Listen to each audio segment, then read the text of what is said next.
আলহামদুলিল্লাহি রব্বিল আলামিন ওয়াসসালাতু ওয়াসসালামু আলা রাসূলিহিল আমিন ওয়া আলা আলিহি ওয়া আসহাবিহি আজমাইন আম্মা বা'দ। আউযু বিল্লাহিস সামিউল আলিম মিনাশ শাইতানির রাজীম মিন হামজিহি ওয়া নাফখিহি ওয়া নাফসিহি। বিসমিল্লাহির রহমানির রহিম। ইয়া আইয়ুহাল্লাযীনা আমানু আতিউল্লাহা ওয়া আতিউর রাসূল ওয়া লা তুবতিলু আমালাকুম। ওয়া ক্বালা আল্লাহু সুবহানাহু ওয়া তাআলা ওয়া মা আতাকুমুর রাসূলু ফাখুযুহু ওয়া মা নাহাকুম আনহু ফান্তাহু। আন আব্দুল্লাহ ইবনে মাসউদ রাদিয়াল্লাহু তাআলা আনহু ক্বাল ক্বালা রাসূলুল্লাহি সাল্লাল্লাহু আলাইহি ওয়াসাল্লাম লাইসা মিন শাইইন ইউকাররিবুকুম আলা জান্নাহ ওয়া বায়ুদুকুম মিনান নার ইল্লা ক্বাদ আমারতুকুম বিহি। রাওয়াহু শারহুস সুন্নাহ লিল বাগাবি ইসনাদুহু সহিহ। قال قال رسول الله صلى الله عليه وسلم إذا فسد الشام فلا خير فيكم لا تزال طائفة من أمتي منصورين لا يضرهم من خذلهم حتى تقوم الساعة। قال محمد بن إسماعيل قال علي ابن المديني هم أصحاب الحديث رواه سنن الترمذي ইসনাদুহু সহিহ। আল্লাহ সুবহানাহু ওয়া তাআলার সংক্ষিপ্ত শুকরের সুজুদ আদায় করি তার নিজের শিক্ষানো ভাষা দিয়ে। সকলে এক বাক্যে পড়ি আলহামদুলিল্লাহ। কৃষ্ণপুর কাগজিপাড়া যুববিন্দুর উদ্যোগে সমাজ কল্যাণ সম্মেলন আজ 2রা জানুয়ারি 2021 শনিবার। দীর্ঘ চেষ্টা প্রচেষ্টা অর্থ শ্রম দিয়ে যে আজকের এই আলোচনা সভাটিকে সফল করার জন্য সার্বিক সহযোগিতা করেছেন আল্লাহ সুবহানাহু ওয়া তাআলা, তুমি তাদের নেক নিয়াতগুলোকে কবুল করে নাও। সকলে পড়ি আল্লাহুম্মা আমিন। মহান সত্তা আল্লাহ সুবহানাহু ওয়া তাআলার কাছে দোয়া এই প্রার্থনা, আল্লাহ সুবহানাহু ওয়া তাআলা আমরা মানুষ, আমরা কম বেশি ছোট বড় গুনাহ করেই থাকি। আমাদের আজকের এই আলোচনা সভার ওসিলায় আমাদের পেছনের ছোট ছোট গুনাহগুলোকে তুমি ক্ষমা করে দাও। সকলে পড়ি আল্লাহুম্মা আমিন।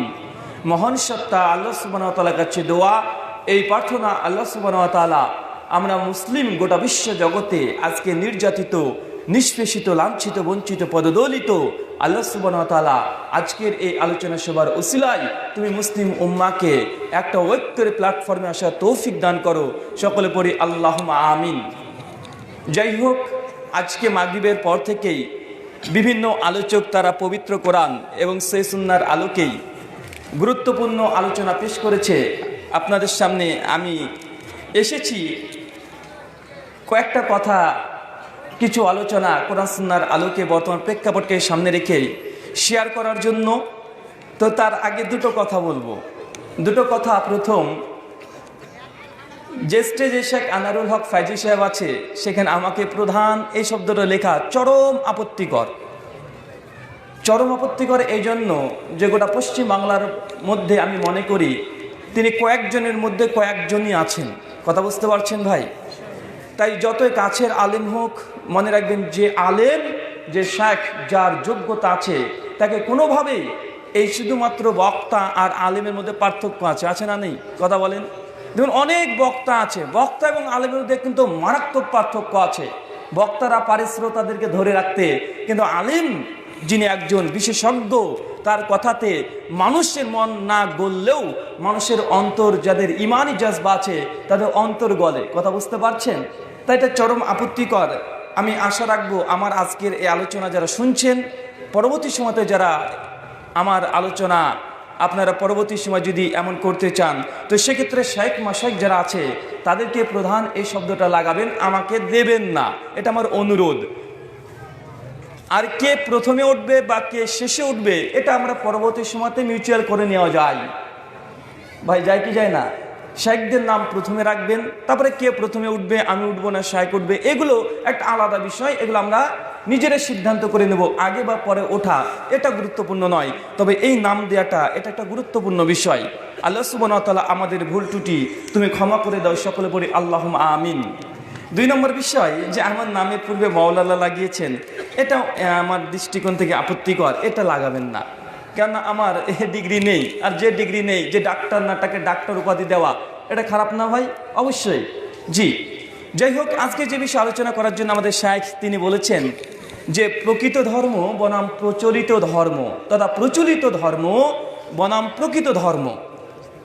এটাকে যদি আরও আমাদের চলিত ভাষায় কথা বলতে চাই, বিষয়টা দাঁড়াবে চলন্ত ধর্ম বনাম চূড়ান্ত ধর্ম। কি বললাম? কথা বলেন। চলন্ত ধর্ম বনাম চূড়ান্ত ধর্ম। এ বিষয়ে আমরা একাধিক জায়গাতে আলোচনা করেছি।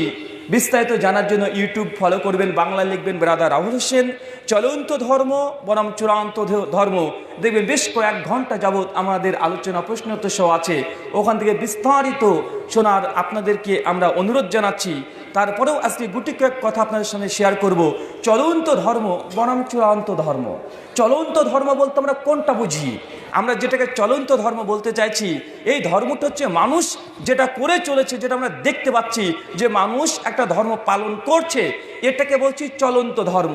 আর চূড়ান্ত ধর্ম বলছি মহান সত্তা আল্লাহ সুবহানাহু ওয়া তাআলার পক্ষ থেকে যে ওহী, যে গ্রন্থ এসেছে আল কোরআন এবং হাদিসের গ্রন্থে যে ইসলাম মজুদ আছে, যেটা 1400 বছর পূর্বে বিশ্ব নবীর মাধ্যমে সাহাবা রাদিয়াল্লাহু তাআলা আনহুদের চোখের সামনে যে ইসলাম অবতীর্ণ হয়েছে, আল্লাহ রাসূল সাহাবা রাদিয়াল্লাহু তাআলা আনহুম যে ইসলামকে প্র্যাকটিস করেছে, নিজেদের জীবনে বাস্তবায়ন করেছে, এটাকে আমরা বলছি চূড়ান্ত ধর্ম।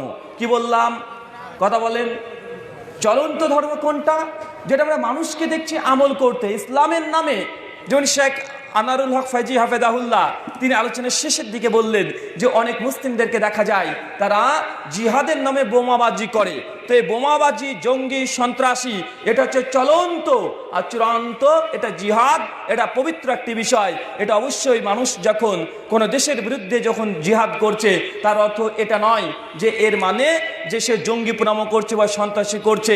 তাই এই দুটোর মধ্যে পার্থক্য আছে না নাই? কথা বলেন। মানুষ কিন্তু যুদ্ধ, জিহাদ আর এই জঙ্গি, সন্ত্রাসী দুটোকে গুলিয়ে ফেলছে কি ফেলছে? অনেক